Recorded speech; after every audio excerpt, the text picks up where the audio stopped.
This is Dan here, trying to help him with the team. So thank you very much.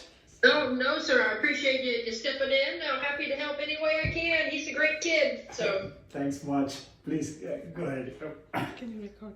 Thank you. So, I was just wondering, is it okay if you could record this meeting, Please. please? sure. You're asking me a technical thing now. Let's just see here if I can figure this out. So here we go. Record. Start recording. All right. So since I set the meeting, here we go. Yeah. When we're done, I'll send it to you. Thank you so much, Mr. D. Welcome. So, as you know, this is, thank you so much for letting me interview you. And, this is, regarding my Scout Merit Badge requirements, which is called Citizenship in the Community. And one of the requirements are to interview a person in the government or an organization and discuss an issue and how young people can help it and solve it. So I wanted to discuss about sustainability, and you are the best person to interview on sustainability, as you will look into my science fair project in February at Austin Energy Science Fair, and I am so thankful for getting awarded by you the Sustainability and Climate Award. So thank you so much again. You know, I appreciate that, and you're very welcome. But you did that all on your own. That was a great project. Thank you, yeah. So, should I start with my first question? So, what is being done to reduce carbon footprint in our community? Here in Austin, where you're very lucky that you live in a city that actually has a plan. I think that a lot of cities understand, a lot of communities understand the importance of sustainability and of the carbon footprint, and they have plans. We'll do this, we'll do that. What Austin has done is they've made a plan, and we made this plan in 2006. So we've been working on this now for 17 years. And what we're doing is we're looking at all pieces of it. You know, we're looking at transportation, we're looking at waste management, we're looking at energy production, we're looking at how energy is used, we're looking at how buildings are being built, you know, what materials they're using, we're looking at how food is produced and consumed and disposed of. And what we've done here in our community, in the city of Austin, is that we've set a goal. So when we first started this 17 years ago, by the year 2050, we wanted to be net zero. So what that means is, you know, either through mitigation, through, you know, doing all of our actions to not put pollutants into the atmosphere that, you know, will cause our carbon footprint to rise, or, you know, through offsets. You know, if we put something in the atmosphere, you know, finding a way to offset that, to take it out, either through planting trees or, you know, some other programs. But we're doing such a great job. And when I say we, I mean everybody, not just the city of Austin, you, your parents, your classmates, that we've set the goal to be 2040, that we're going to be net zero by 2040. So we've moved the date up 10 years. And what Austin does that's unique, not only do we look at everything, but every 5 years we do a carbon footprint for the city. So we can find out that, okay, this is working, this isn't working. You know, that's so much, you know, everybody needs a plan, but if you don't check the plan to make sure that it's successful, you know, you could be going down the wrong road. You know, at least we're taking the carbon footprint, we're looking at the information, going, okay, we're doing a good job with energy. When we did the last one 2 years ago, we saw that transportation was a big issue. So now all of our energy is focusing on transportation, so we can, you know, get that pointed in the right direction. So, you know, as I said in the beginning, we're just so fortunate to live in a city that has leadership that cares. You know, our mayor and council believe in this, they back this, they give us everything we need to be successful. And we've got a plan, and that plan is the plan's working. So Yeah, that's so nice. As like you said, from 2050 to 2040, 10 years down, we're already doing it. 2023. get it out of here. Yeah. So my next question is, how can young people like me help in reducing more carbon footprint and making more 10 years go by, or how that help by? So I like that, more 10 years. That's a great way to put that. I think that what young people can do is that there's a lot of things, but I think sometimes people, it's such a big problem. You know, I mean, you hear words like global climate, and you think, you know, nothing I can do, you know, is gonna make a difference. But I think one thing that young people have going for them is you're used to this, sadly. You know, this is something, unfortunately, that you've grown up with your entire life.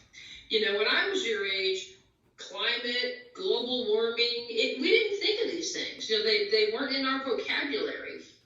And it's difficult for, you know, for people my age and people in my generation to change. Unfortunately, you know, as I said, you guys, you know, your generation, you grew up, you know about recycling, you know about composting, you know about climate change, you know all these things.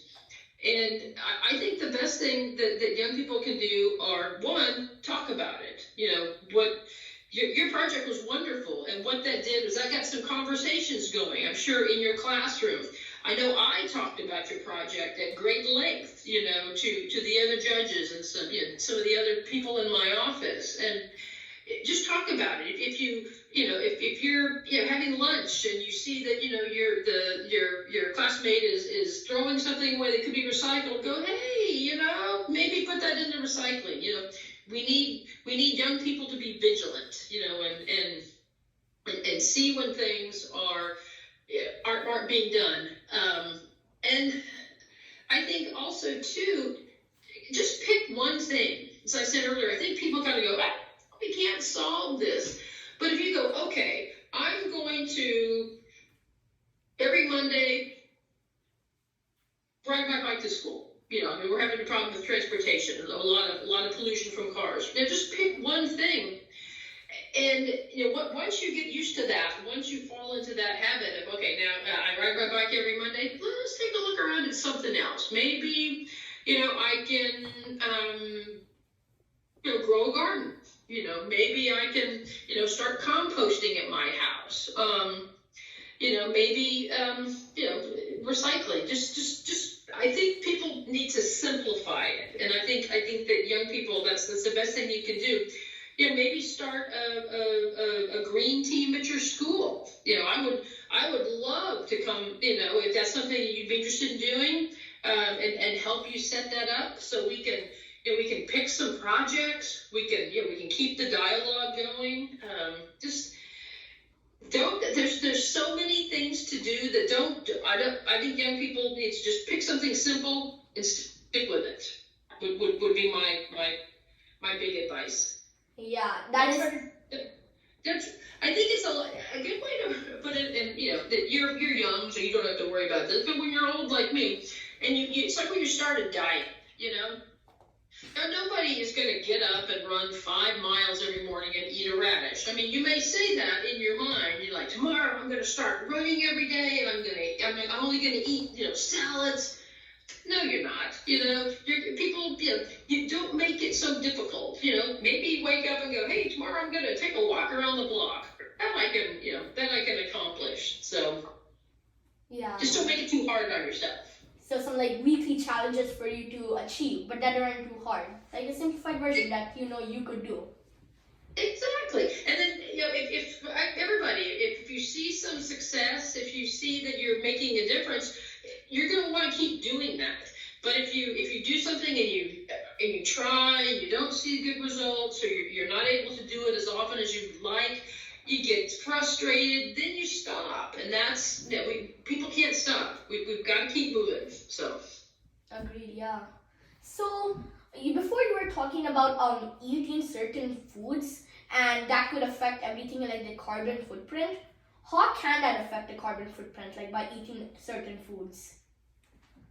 Well, and a lot of people don't realize this, but maybe you do. But if like meat production, it has the biggest carbon footprint. You have to think that we have to grow a lot of grains to feed animals, so that takes a lot of water.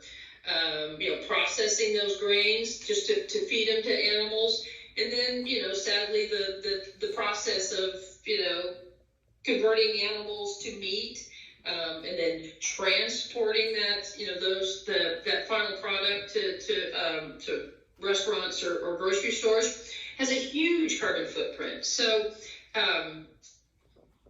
if we can get people to eat less meat, that'll have a big impact. If you grow a garden or buy food that was produced locally, one is going to be better for you because it's not going to have the preservatives that it's going to take to get to from Florida to Texas. Typically, it's not going to have the pesticides if it's grown locally and organically. And then three, I can't stress this enough: transportation. Hauling those fruits or vegetables or meats, across the country, and then they have to be refrigerated, so that's additional energy usage to make sure that those vehicles can refrigerate the foods, and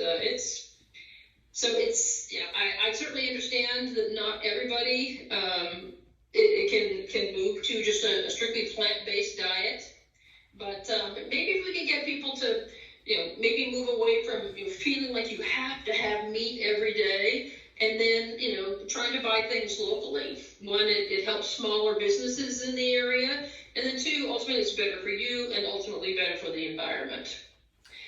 Because I think that's a good way for people to look at things, is if it's good for you, it's good for the environment. If you're outside growing vegetables and riding your bike, that's good for your body. But if you're sitting at the drive-thru at McDonald's, not so good for you. You're not getting the exercise. You're eating processed foods. You're eating foods that have been transported from who knows where. So Yeah. simple. Like, I'm a vegetarian, so me knowing that I'm helping in some way eating plants, not like having the transportation of the animals, but also knowing that transportation is a key fact in everything like carbon footprint. So It's when you look. I mean, certainly it was sad, the pandemic. But I mean, if you looked at the amount of emissions, I mean, we were able to measure just here in Austin alone, emissions from transportation went down 38%. Think about that, 38% in that 18 month to 2 year period where everybody was staying home. So, I mean, it works, The problem that we have here in Austin, obviously, is Austin is growing out. Like I live in Bastrop. I lived there for 30 years, so but I get to work from home most days. But you think that people, when they buy their homes, the farther out you go, it's less expensive. So that entices people. But you got to imagine, driving in every day to go to work, and so so we gotta, that's why we need to work and have a really successful and robust mass transit system. Capital Metro is being a wonderful partner, and then we need to get people to carpool. It doesn't make any sense if 5 people work in the same office and they live in the same neighborhood. Why do we need 5 cars on the road? So that's a big push of what the city's doing right now. And then, working with the school districts on buses, make sure that we have electric buses, more fuel efficient buses, and trying to convince parents that when they pick up their kids that they don't need to sit and idle for 45 minutes, so they can be the first one in line, so. yeah, definitely. Like, less cars on the road, big thing for carbon footprint. Everything matters. That's a great way to say it. Everything matters. And you think, yeah, it's just one little trip in my car. But if 100 people don't make that one little trip, think of the impact. So that could help us, like Austin itself. And one funny thing you mentioned is when you live in Bastrop. I recently actually did go to Bastrop for my scout camp at LPSR, the Lost Pine Scout Reserve. I went there for my summer camp for a week and found out a lot of things because I was in basically the nature, right? I've been so it's beautiful. It's really beautiful. And I was just being in my home, enjoying my summer break, and then I go out in nature. You really experience both sides of it. So it's like a really nice thing. That's a good way to look at it. So Yeah. Well, that concludes to all my questions. Thank you so much again for letting me interview you. You're a great kid. You ask me anything, and I will help you in any way I can. So you keep my number handy, and if there's ever like with your badge, you have any questions, or I said if you want me to come help you start a green team or something at school, anything you need, a reference, you let me know. I definitely will. Thank you. Yeah, I'll try to make my green team, and I'll definitely have you in my contacts. Thank you so much. Okay. And please thank your parents for me for allowing. This